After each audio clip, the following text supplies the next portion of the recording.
ಕ್ಲಾಸಲ್ಲಿ ಹೋಗೋದು, ಹುಡುಗಿನ ಚೆನ್ನಾಗಿರೋ ಹುಡುಗಿನ ನೋಡೋದು. ಸ್ವಲ್ಪ ಹಿಂಗ್ ನೋಡು, ಅದ್ಯಾಕೆ ಹಿಂಗ್ ನೋಡ್ತೀಯ? ಅಣ್ಣ ಅಣ್ಣ ಅಣ್ಣ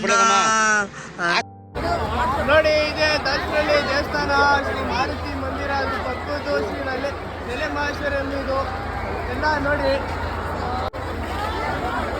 ಮಹಾಪ್ರಭು ನೀವೇನಿಲ್ಲಿ ಇವನ್ನೇ ನೋಡ್ತೀರಾ? ನೋಡಿ, ಎಲ್ಲ ಜಾತ್ರೆಗೆ ಬಂದವ್ರೆ, ಜಾತ್ರೆಗೆ ಬಂದು ಫುಲ್ ಎಂಜಾಯ್ ಮಾಡ್ತಾವ್ರೆ.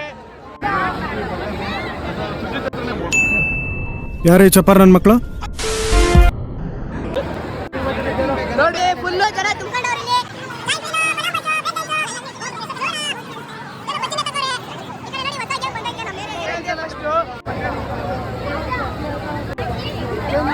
ಇವ್ರು ನಮ್ಮ ಫ್ರೆಂಡ್ ಸಚಿನ್ ಅಣ್ಣ ಅಣ್ಣ. ಓಕೆ ಫ್ರೆಂಡ್ಸ್, ನೆಕ್ಸ್ಟ್ ವಿಡಿಯೋದಲ್ಲಿ ಮತ್ತೆ ಸಿಗ್ತೀನಿ. ಎಲ್ಲರೂ ಹಿಂಗೆ ಸಪೋರ್ಟ್ ಮಾಡಿ.